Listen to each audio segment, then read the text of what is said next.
somos responsáveis pelos resíduos que geramos? As empresas são responsáveis pelo ciclo de vida dos seus produtos? Sim? Não? O que você acha? Para responder essas perguntas, vamos pensar também em algumas palavras. Repensar, reduzir, reutilizar, reciclar.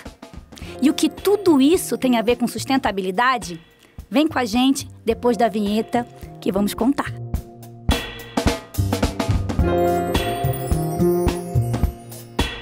Bom dia, boa tarde ou boa noite. Eu sou a Thais, estou aqui com a Priscila e hoje vamos conversar com você, continuar conversando com vocês sobre sustentabilidade. Comecei a nossa conversa, nossa chamada, com algumas provocações.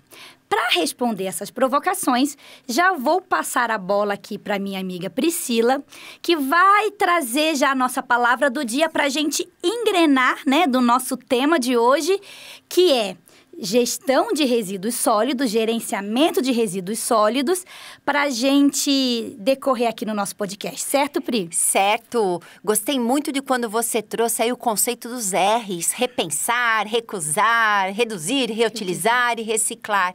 Mas tudo isso é preciso por conta do que, principalmente? Do que a gente vem falando de economia circular, e essa é a nossa palavra do dia hoje. O que é esse conceito, né? O que significa economia circular?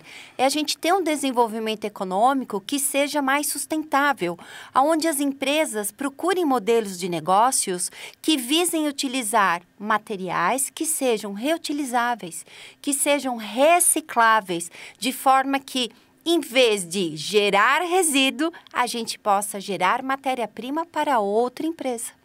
E para falar sobre isso, hoje a gente tem uma especialista na área e eu quero apresentar o João Carlos Muciacito, professor universitário da Fundação Santo André, dos cursos de engenharia e pós-graduação. João, seja muito bem-vindo.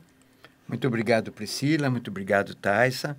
É um prazer estar aqui com vocês, né? Falando um pouco dessa rotina de gestão e gerenciamento de resíduos sólidos. Espero contribuir com os ouvintes aqui do podcast. João, a gente que agradece a oportunidade de aprender, né? Eu acho que aprender sempre. Pra gente é uma honra estar aqui com você. Eu, em especial, estou me sentindo muito feliz em estar aqui com dois especialistas da área ambiental. Então, se preparem, porque eu quero perguntar mesmo, viu? Bora! Ô, João, a gente começou aqui, trouxe um monte de palavras, né? Então, falamos de economia circular, falamos de destinação de resíduos, eu trouxe um pouquinho dos R's, a Priscila também reforçou, mas eu quero organizar esses conceitos. Então, veja se é oportuno eu começar organizando esses conceitos perguntando o que é e o porquê que é importante a gente falar sobre gestão de resíduos. Vamos começar assim? Ok, podemos começar. Então tá bom. Tá ótimo. Tá ok. Bom, primeiro, toda vez que a gente fala sobre os aspectos ambientais e resíduos ligados a isso, né? O mais importante de tudo isso é qualidade de vida. Isso é fundamental, né? A gente tem sempre em mente, né, que o ser humano é o eixo principal de todos os aspectos ambientais. E gestão de resíduos vai muito de encontro a isso. Né? Gestão é muito mais amplo do que gerenciamento. Sim. Né? Gestão é como você falou, né? Os R's da vida, reutilizar, reduzir e assim por diante. Repensar o nosso conceito de consumo. Nós, enquanto pessoas físicas, nós, enquanto pessoas jurídicas, né? Na década de 70, quando eu comecei a me envolver nas questões ambientais, o que a gente gerava ia para lixão. Ou ia para incineradores municipais, que na verdade não eram incineradores, eram verdadeiras churrasqueiras. A década de 80, 90, agora no ano de 2000, e aí a Política Nacional de Resíduos Sólidos, ela coloca um norte muito legal. Ela coloca como a gente tem que pensar a questão de gestão de resíduos sólidos. Eu acho que o eixo central da nossa conversa, do nosso bate-papo, a gente passa por economia circular, a Priscila foi muito feliz quando ela fala isso, né? Mas o eixo também é falar sobre a Política Nacional de Resíduos Sólidos e, principalmente, a questão dos resíduos gerados aqui na nossa região, no ABC Paulista. Legal. Boa. Aliás, acho que o João até trouxe uma coisa muito importante. Quando a gente fala de Política Nacional de Resíduos Sólidos, o nome já diz, Política Nacional, ou seja, é para todos. Não é só para a empresa, são para as instituições públicas e são também para os consumidores, para nós, dentro de casa. Fazer a boa gestão, buscando essa qualidade de vida, essa sustentabilidade, cabe a todos nós. E muitas vezes eu vejo as pessoas colocando essa responsabilidade nas costas apenas das empresas. Você também vê isso, João? Sem dúvida nenhuma. Não só das empresas, mas também do poder público. Ah, porque a prefeitura não faz isso, porque o Estado não faz aquilo. E o que cabe a nós, cidadãos? Boa. Né? Não só da pessoa física, mas aquele que era empresário, aquele que é um investidor, né? Qual é a função nossa na sociedade, na política nacional de resíduos sólidos, na gestão de resíduos sólidos? Será que o fato de eu separar úmido e seco, eu já estou fazendo a minha parte? Será que eu não tenho que fazer um pouco mais? Será que eu não tenho que repensar o meu consumo? Né? Por que eu tenho que comprar sapato? Por que eu tenho que tomar refrigerante de uma forma bastante assintosa? Né? Eu tenho que repensar certos valores da sociedade moderna. Então, eu posso pensar assim, que essas discussões, ela vem crescendo, né, na nossa sociedade, junto com os conceitos que a gente sempre traz aqui de sustentabilidade, de responsabilidades.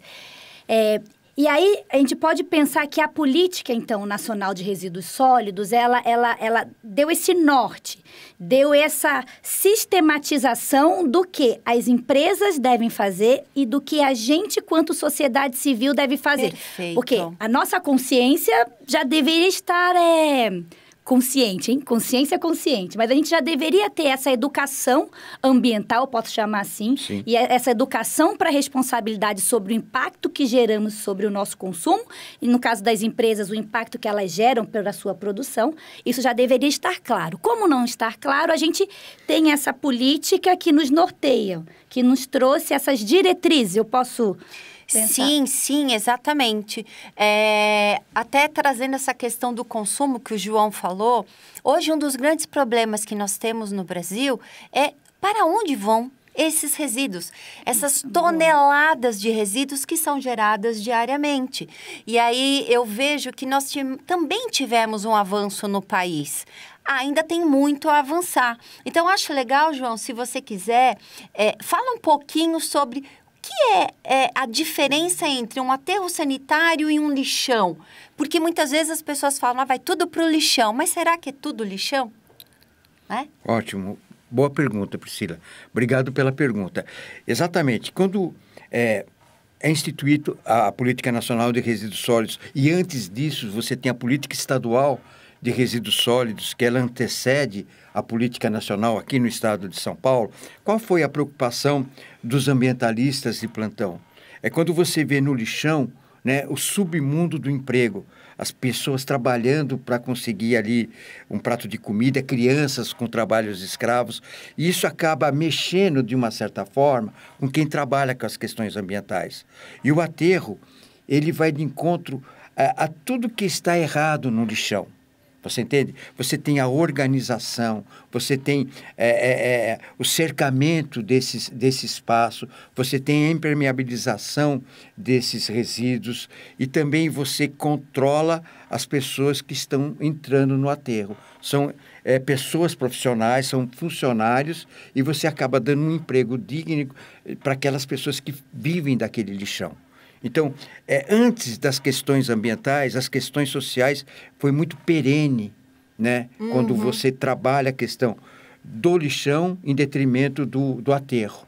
Né? Então, isso a gente está falando da década de 80 e tal. Hoje, talvez a gente precisa repensar as questões dos aterros. Mas naquele momento foi mais a questão social do que ambiental propriamente dito. Muito legal. Então eu vou pegar esse exemplo que vocês trouxeram de aterro sanitário e lixão e vou tentar aqui organizar minha pergunta, mas para deixar de forma didática e a gente continuar nesse assunto de resíduos, assim.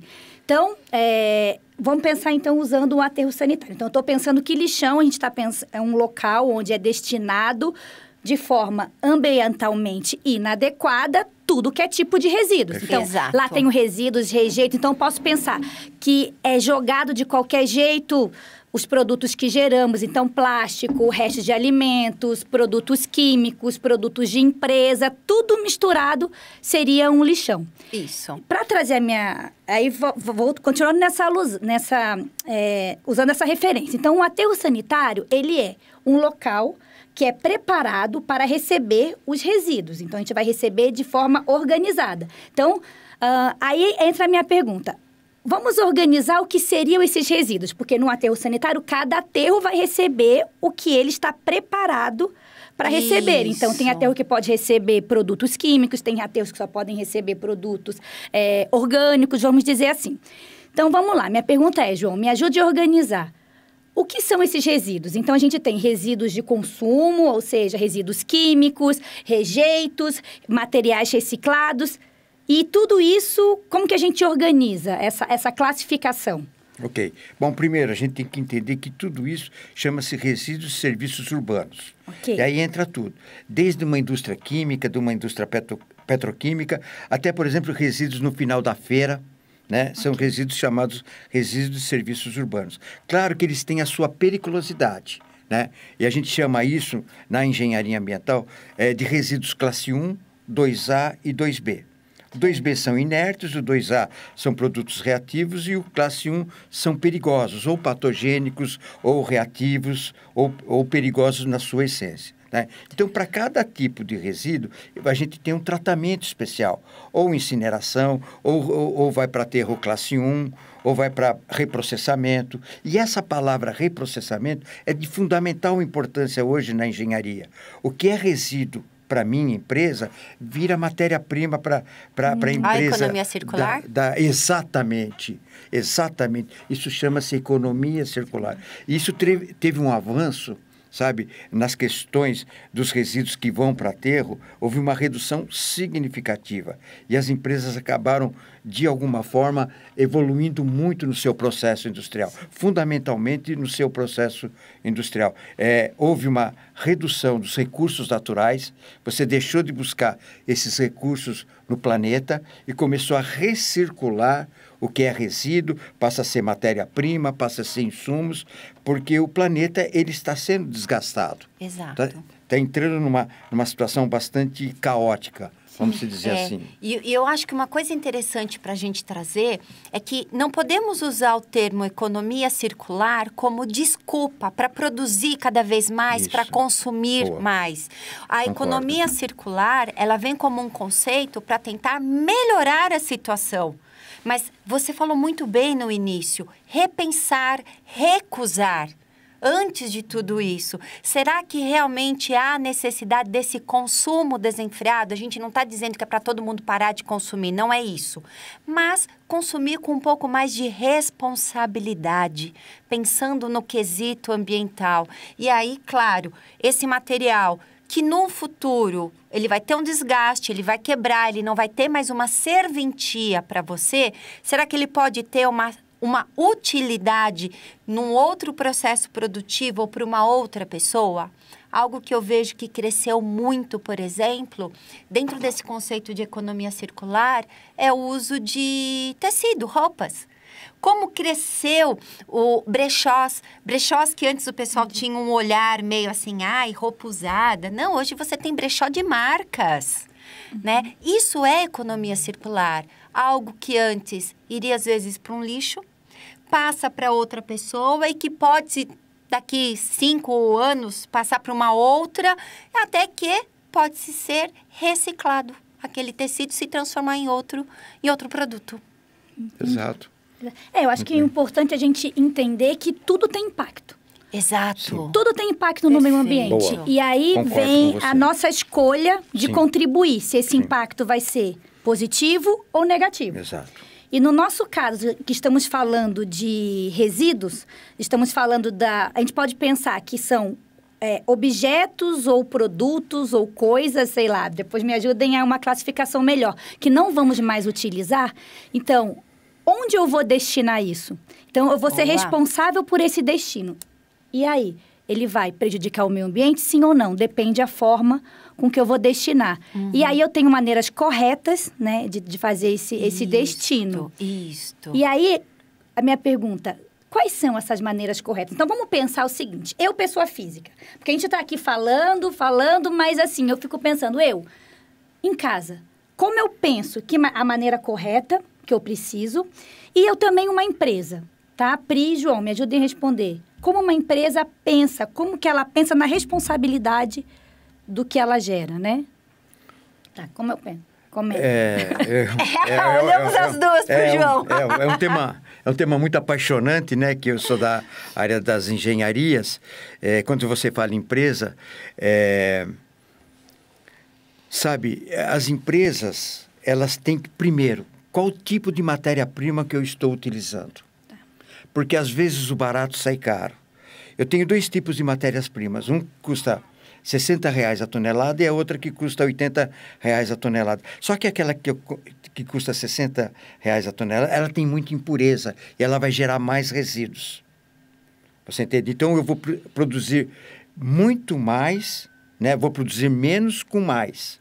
Enquanto eu comprar uma matéria-prima com uma qualidade melhor, né? Estou falando em termos de empresa, sim. Né? Eu vou produzir mais com menos. E tudo aquilo que é desperdício dentro de um processo industrial, ele se torna resíduos. Ou é resíduos gasosos, ou é resíduos líquidos, ou é resíduos sólidos. Perfeito. Você entende? Então, o que a gente chama? A gente chama isso de prevenção à poluição. E o que acontece? Eu tenho que olhar mais o meu processo industrial, o meu gerenciamento industrial, a minha gestão de empresa. Toda vez que eu tenho essas 2 palavras na cabeça, gerenciamento e gestão, eu tenho 2 situações. Eu vou gerar menos resíduos e, consequentemente, eu vou gerar mais produtos de boa qualidade. E João, tá me vindo aqui na cabeça, vai ser economicamente mais viável. Não tenha dúvida. Né? Então, a gente está falando também que ter esse olhar torna a minha empresa financeiramente mais saudável. Sem dúvida nenhuma, porque... Com certeza. Porque uma empresa não é um instituto de filantropia. Ela está ali para gerar lucros. Então, isso em mente, você entende? Quando você produz um produto de melhor qualidade, você tem mais aceitação no mercado e, consequentemente, você tem um custo menor. Sim, acho que é isso, né, Priscila? Eu concordo. Não tem nem como discordar de um especialista, né? Quem sou eu?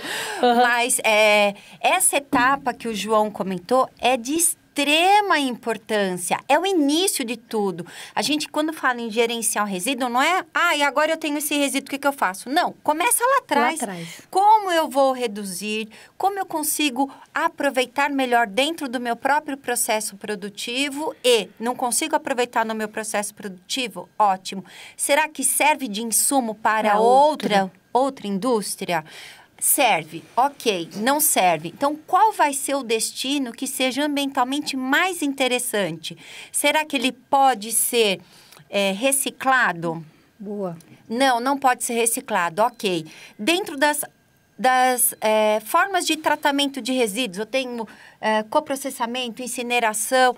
Quais são as melhores opções que vão trazer menor impacto ao meio ambiente? Então, isso é essa gestão, né? Quando a gente fala de uma empresa.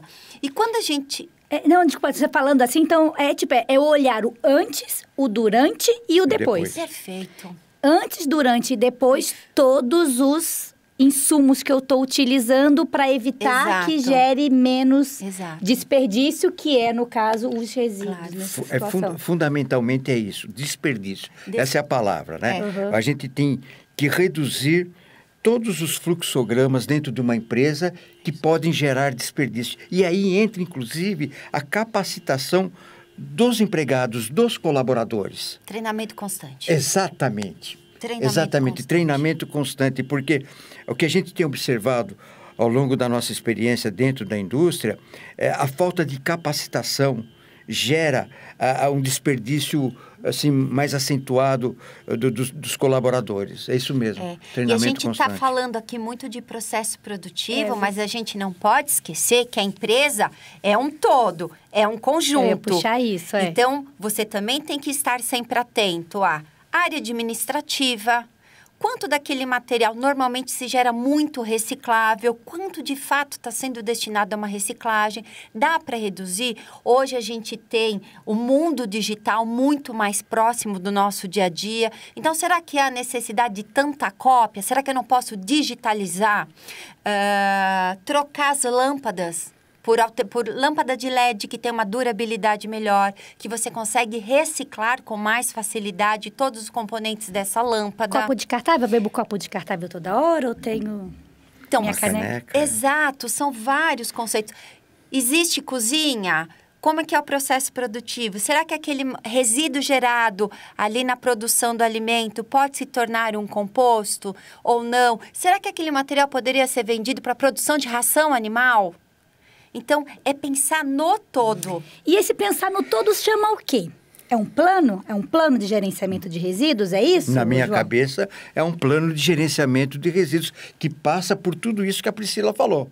Então, você tem um grande plano, né, um grande projeto, e esse projeto e esse plano, você vai tendo os bloquinhos, né, abaixo deles, que você vai conseguindo construir esse gerenciamento desses resíduos, desses desperdícios. Exato. Uma coisa também que eu gostaria só de explicar, mais ou menos as organizações industriais entenderam esse processo.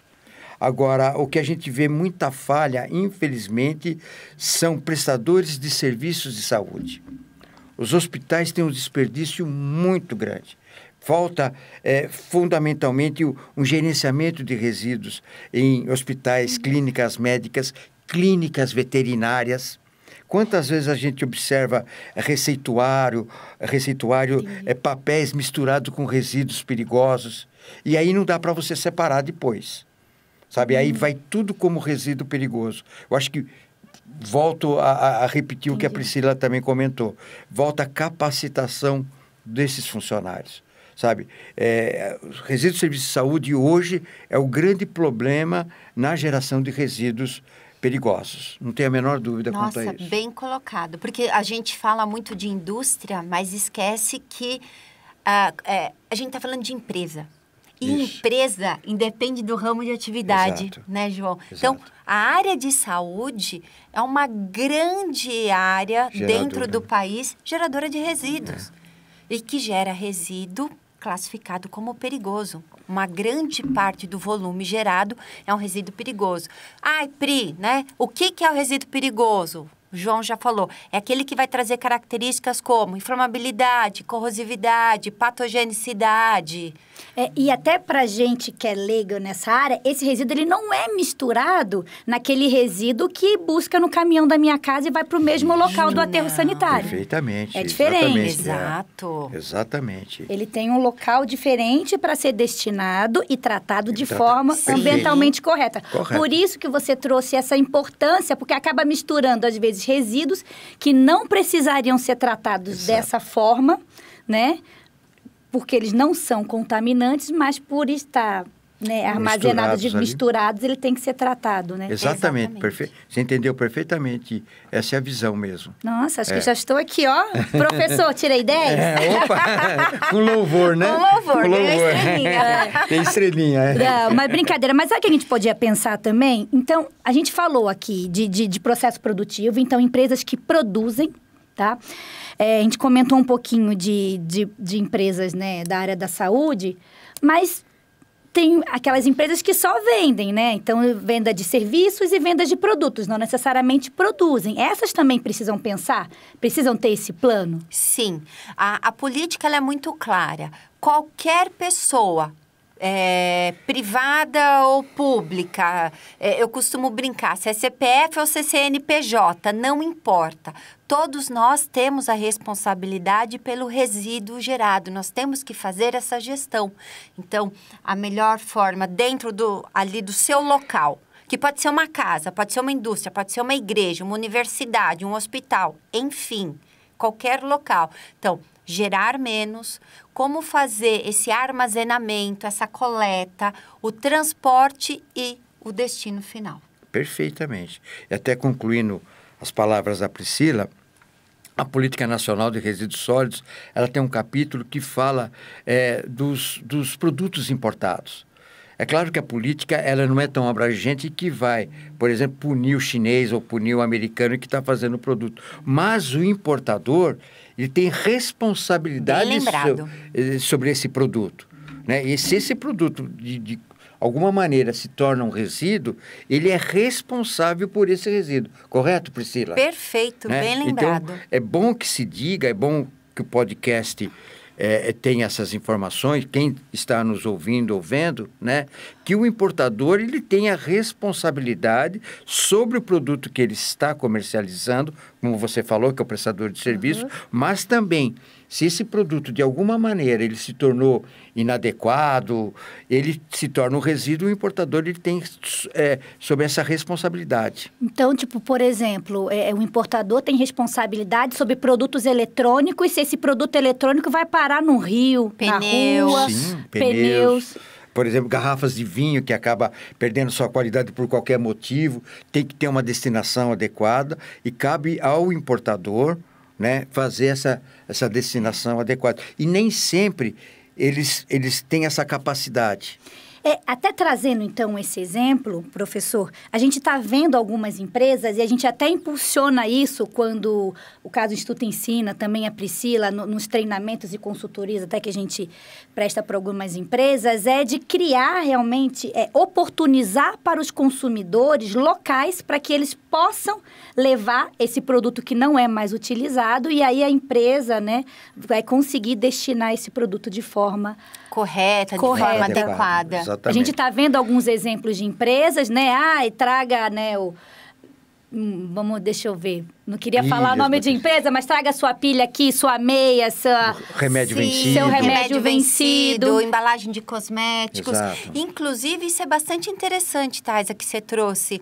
Nós temos dentro do nosso país, aliás, o Brasil é conhecido aí mundialmente por ter uma grande quantidade de legislação aplicada à área ambiental, a logística reversa.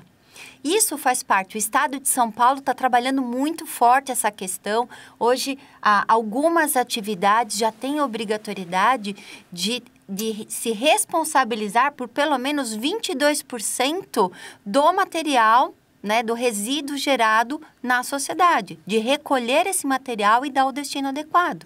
Tá, então, Piri, o que você está me dizendo, então, professor, assim, essa responsabilidade, então, não é só uma responsabilidade de consciência, tem implicações. Claro, se eu não me respondo. legais, inclusive. Como?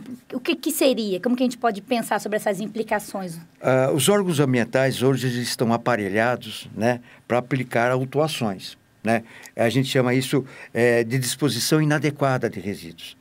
Então, se as pessoas não tiverem consciência de onde eles estão depositando esses resíduos, aonde eles estão tratando esses resíduos, se as empresas que eles estão levando esses resíduos, ela tem o licenciamento ambiental, se elas estão aptas a fazerem isso, né? Ou se levarem, por exemplo, para um lixão, elas correm o risco de serem autuadas legalmente. A política, ela trabalha muito fortemente sobre essas questões, né? As questões legais. Além do que, os estados, eles são independentes para aplicar essas autuações. Entendi. Até empresas que precisam, que têm licenças ambientais, que precisam ser tiradas para a gente estar atuando. Existe isso, né, Priscila? Você que consegue explicar muito mais. Mas, por exemplo, eu tenho uma empresa e preciso renovar a minha licença ambiental. Se eu não tenho isso organizado, eu posso não conseguir? Seria isso? Sim, exatamente, né? O licenciamento ambiental, ele já vem com esse objetivo, né? É um documento que o órgão ambiental emite, seja ele estadual ou municipal, de que aquela atividade está apta a atuar naquela localização, inclusive. E você precisa fazer a manutenção dessa licença, ela tem uma validade. Hoje, no estado de São Paulo, inclusive, você já tem algumas licenças que, quando são renovadas ou você está iniciando a sua atividade, já é solicitado o plano de gerenciamento de resíduos. Queria puxar sua língua para isso. Não só o plano de gerenciamento de resíduos, mas também um plano de logística reversa, né? Inclusive, é uma das áreas de atuação aí do Instituto, né? Que vem ajudando muito as empresas nesse quesito. É extremamente importante você dar esse rumo. De novo, a empresa sendo sempre sustentável. Isso que é importante, da gente estar salientando, né? Ai, meu Deus do céu. Ah lá, já estão aqui comigo, né? Calma. Calma que eu quero perguntar mais, assim. Só para finalizar, mas não finalizando, é que o professor trouxe muito, e eu gosto muito disso, de trazer para nós também. A gente falou um pouco de empresa, mas para a gente, pessoa, a nossa consciência. Acho que o nosso bate-papo começou muito sobre isso, né? Para eu repensar, reutilizar, sobre consumo. Mas, assim, eu queria puxar esses minutos finais de exemplos, assim. Então, como que eu posso na minha casa? Então, tirando o que a gente falou bastante sobre empresas, mas Sim. eu na minha casa, como eu posso fazer? Como eu posso ter essa responsabilidade ambiental? Como eu posso me preocupar com aquilo? Óbvio, né? Já repensei, já recusei, mas aquilo que eu utilizei, como eu posso me preocupar com isso? Ok. Você quer falar? Fala, por favor. Você, dentro de casa, eu acho que o brasileiro, principalmente em reutilizar, ele é craque, né? Eu falo que a gente tem um exemplo clássico, que é o pote de sorvete que virou pote para guardar feijão. Então, reutilizar dentro de casa o máximo que você puder. Você tem, às vezes, uma família grande, então você tem ali o priminho de 10 anos, que a roupinha dele vai servir para o priminho de 6 anos. Você está reutilizando. E assim sucessivamente.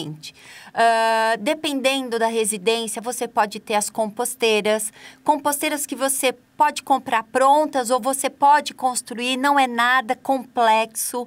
Existem vários municípios hoje que já possuem os seus programas de coleta seletiva implantados, então, ou é a coleta porta a porta, em dias pré-determinados, ou existem os pontos de entrega voluntária municipais, que você pode estar levando os seus materiais, às vezes até os volumosos que a gente fala, fiz uma reforma em casa, um entulho, leva para esses pontos de entrega.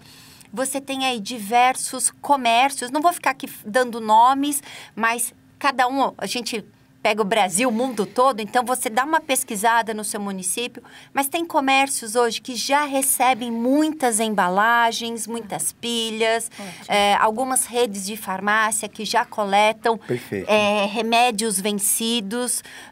Você tem, eu falo que o tiozinho do óleo, né? Isso. Que vai passando e coletando óleo. Sim. Então, existe sim como a gente fazer, não tem desculpa. É dar sempre o primeiro passo, como a gente sempre fala. E pensar, né? Eu tenho que estar disposto a isso. E aí eu vou pesquisar se no meu município tem ou não tem, né? Se tem a coleta seletiva ou se não tem. Se não tiver, eu vou procurar esses pontos voluntários para entrega, né? E começar, né, Pri? Eu acho que separa, né? Olha, aqui eu vou jogar... E até as crianças viram um hábito muito saudável em casa, né? Eu separo, né, locais. Então, aqui eu vou jogar materiais secos, né? E aqui eu vou jogar os materiais úmidos. E esses úmidos que não podem ir para a composteira são os que eu vou destinar para o caminhão de lixo que passa na coleta nos domiciliar. ecopontos, né? Também, Exato. separadamente. Então, eu tenho que vontade de começar. Então, em casa tá fácil. Tá fácil. É só querer começar. Aliás, eu vou até um pouco mais longe. Muitas vezes, o pessoal que está ouvindo a gente pode ter aquele famoso start, né? Tipo, caiu a ficha, fiz um download. Você pode desenvolver uma atividade. Você pode empreender É verdade. nessa área. É verdade. Você conhece empresas, conhece negócios que... Várias empresas. Eu queria citar até um ex-aluno meu, ele desenvolveu, ele chamou de papalâmpadas, né? Ou seja, só para vocês terem uma ideia, um shopping center, ele fica de 10 a 18 horas por dia com toda a iluminação ligada, né? É uma questão de marketing, quanto mais claro estiver as lojas, né, você sugere um consumo maior e tudo mais. Claro, se essas lâmpadas estão ligadas, evidentemente, a vida útil delas, né, diminui. Então, você tem uma troca de lâmpadas muito interessante. Lembrando que as lâmpadas elas têm um terminal de alumínio, o alumínio é um metal muito interessante, e os vidros dessas lâmpadas, elas é feito de uma qualidade muito boa. Então, o que ele fez? Ele desenvolveu um equipamento chamado papalâmpadas, que é um tambor de 200 litros, fechadinho e tal, e legal. moe essas lâmpadas, separa dentro desse tambor o alumínio e virou um nicho de negócios. Ele Nossa. virou um nicho de negócio muito interessante. Entre outras coisas, né? Claro. Me veio agora o Papa-Lâmpadas na cabeça. Nossa, não, agora só abrindo um parênteses, assim, é um ramo que eu adoro muito e gosto muito de conversar. A gente pode até depois puxar um podcast sobre esse, que são os negócios de impacto social, que são os negócios que nascem, né, para resolver um impacto ótima ideia. negativo, Uma ótima alguma ideia. coisa que está acontecendo na sociedade. E tem até Vários outros umas exemplos, políticas de né, incentivos Thaisa? para isso. Mas acho que o mais importante ainda de você trazer esse exemplo das lâmpadas é a gente entender que existe locais certos para tudo. Então, nossa, eu tenho dúvida de onde eu jogo a pilha ou a lâmpada ou a embalagem do remédio. Se eu não sei, com certeza, gente, hoje a gente encontra essas respostas na internet. Provavelmente já tem alguma empresa que está recolhendo esse produto certeza. ou vou ter Sim. alguma orientação Exato. ali no meu Ou às município. vezes até no próprio site da prefeitura do município, Tem a ele já orientação. traz algumas informações, algumas orientações. Tá. Então, assim, o importante é que temos que ter consciência Perfeito. daquilo que geramos, daquilo que consumimos e do impacto que isso vai causar. Se pode ser, como a gente falou, né? Se é positivo ou negativo. E aí existem políticas, existe planejamento no campo dos resíduos para que isso seja destinado de forma correta e não impacte o meio ambiente de forma negativa. Seria isso. Perfeito. Exatamente, isso mesmo. É isso aí. Tá. Nota Isso mesmo. 10. Ô, Pri, eu acho que a gente podia puxar mais a língua desse professor. Eu também acho. Podemos ficar mais meia hora? Olha lá, o Nossa. Lucas tá aqui, ó. Pode. Pode mais. Vai, Pri, manda mais uma pergunta pra gente poder finalizar aqui com chave de ouro. E eu acho que nesse quesito de... Então, como começar, não é? Vamos pensar alguma... Como começar? Eu, empresa. Boa. Eu, empresa, quero dar esse primeiro passo para atender a política nacional. O que eu faço? Qual é a primeira ação a fazer? Ok. Primeira ação a fazer, o seu planejamento, né? O seu planejamento de empreendedor, né? Segundo passo, o licenciamento ambiental, é de fundamental importância. O produto que você vai trabalhar, o produto que você vai empreender, muitas das vezes ele é perigoso. A gente falou da lâmpada. As lâmpadas têm vapores de mercúrio, vapores de sódio. Então, ele tem um impacto ambiental negativo muito alto, né? Boa. O licenciamento ambiental, ele vai de encontro a isso. E nem sempre o empreendedor, ele conhece profundamente as legislações ambientais para, no final, chegar no licenciamento ambiental. O licenciamento ambiental é o final da linha, é o final da estação. Sabe, entre o seu empreendimento e o licenciamento ambiental, você tem várias estações que você tem que ir galgando, você tem que ir chegando ao tempo. E, às vezes, por si só, eu vou ter muitos problemas, sabe? Então, o meu aconselhamento, a minha sugestão, que sempre você tenha ao lado uma pessoa especialista. Não para te ensinar a empreender, mas chegar até o licenciamento, até as questões legais ambientais, para você não quebrar a cara lá na frente. Perfeito. Porque você põe, talvez, energia em uma história, energia no empreendimento que depois não consegue ser licenciado. E aí você Exato. fica frustrado, Frustrado. né? Aliás, Perdeu tema para dinheiro o e próximo tempo. podcast, hein? Gostei. Licenciamento ambiental. Pode ser. É uma coisa muito em moda, né? Aliás, o licenciamento ambiental sempre está em moda, né? Sempre atual, né? Em todas as perspectivas, seja uma grande empresa, uma média empresa, uma microempresa, né? Licenciamento ambiental. aí E no que estado não de São Paulo. saia, né? Porque que não saia de moda nunca, Isso. porque a gente está falando de responsabilidade. Sem dúvida nenhuma. Sem Responsabilidade que as responsabilidade e empresas... sustentabilidade, né? É ligado ao licenciamento ambiental. Olha lá, o compliance que nós falamos nos podcasts anteriores. Governança e compliance. E só para a gente finalizar, Pri, eu gosto muito quando a gente começa e traz outros temas e acaba amarrando com o tema do ISG, porque a gente está falando, olha, de responsabilidade, de lucro, porque se eu tiver esse cuidado, todo esse planejamento, eu vou ter mais lucro, eu vou cuidar do resíduo que eu gero, né? Tipo, destinar de forma correta para impactar menos negativamente o meio ambiente. Então, eu vou cuidar de todo esse ciclo, que é o que a gente fala toda hora aqui de sustentabilidade e ESG. Exatamente, exatamente. Principalmente de governança. De governança. Né? Isso. Governança é uma palavra de fundamental importância em todos os aspectos de gerenciamento e de gestão ambiental, né? De reduzir, reciclar, repensar e tudo mais. Ô, Pri, vou trocar da próxima vez, você vai ficar sentada aqui, porque aí você tem que falar tchau, porque fica só aqui, ó. Chega, né? Porque eu vou ficar igual você e vou que vou. Mas, infelizmente, acho que o nosso tempo, né, já estourou. Foi um prazer tê-lo aqui. Eu acredito que a gente tem que chamar mais pra gente puxar outros temas e aprender um pouco mais. É um baú de conhecimento aqui do lado, viu? Mas foi um prazer, muito obrigada. Priscila. Obrigada mais uma vez. E é isso aí, a gente vai terminar o nosso episódio de hoje. Conversamos sobre gerenciamento de resíduos e talvez fique aqui a palavra, a frase, na verdade, o conceito de que somos responsáveis pelo resíduo que geramos. Então, continue com a gente acompanhando o EnsinaCast Sustentabilidade. Até mais.